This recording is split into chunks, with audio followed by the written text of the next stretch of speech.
భార్యాభర్తల బంధం ఎంతో గొప్పది. భార్యాభర్తల బంధం గురించి ఎంతమంది చెప్పినా తక్కువే. ఎన్ని కవులు రాసిన ఆ బంధంలో ఉన్న గొప్పతనం మరి ఎందులోనూ లేదు. ఎన్ని కవులు రాసిన ఆ బంధానికి ఇంకా ఏదో కొత్త కవిత్వం రాయాలి అనిపిస్తుంది. కవిత్వాలు పుట్టుకొస్తూనే ఉంటాయి. అమ్మ మనకు జన్మనిస్తుంది.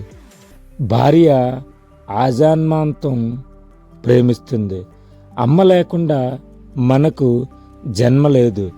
భార్య లేకుండా జన్మకు అర్థం లేదు. అమ్మ భారం కాకూడదు, భార్య బానిస కాకూడదు. అదే భార్యాభర్తల బంధం. ఎంతో గొప్ప బంధం. ప్రపంచంలో భార్యాభర్తలకున్న బంధాన్ని మరి ఏ బంధంతో పోల్చలేము. అదే భార్యాభర్తల బంధం. అందుకే భార్య శ్వాస అయితే భర్త గుండె చప్పుడు అవుతుంది. మనకు ఎంతమంది బంధువులు స్నేహితులు ఉన్నా కంటికి రెప్పలా చూసుకోలేరు.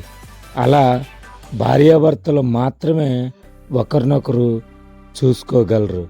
అలాగే భార్యాభర్తలు ఇద్దరు కడ వరకు ప్రేమగా ఉంటే చాలు, అది ఒకరినొకరు కోరుకుంటారు.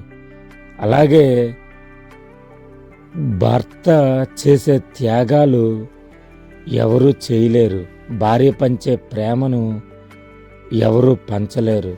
భార్య సంతోషం కోసం ఆ భర్త ఎంతైనా కష్టపడాలి అనుకుంటారు.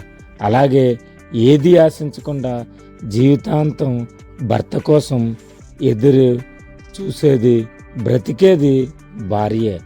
ఎస్, భార్యాభర్తల బంధం అది. Wife and husband relationship. Yes, అలాగే భార్యాభర్తలు ఇద్దరులో చిన్న చిన్న గొడవలు వచ్చినా ఎక్కడైనా ప్రశాంతంగా కూర్చొని సంతోషంగా మాట్లాడుకుంటూ కొంతసేపు గడపండి. అంతకంటే సంతోషం మరొకటి ఉండదు.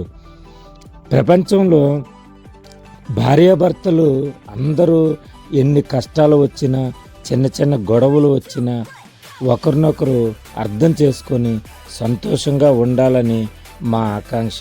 అదే మా కోరిక. భగవంతుణ్ణి మేము అదే కోరుకుంటున్నాము. Yes, all wife and husband happy life, happy enjoy life. Thank you for all.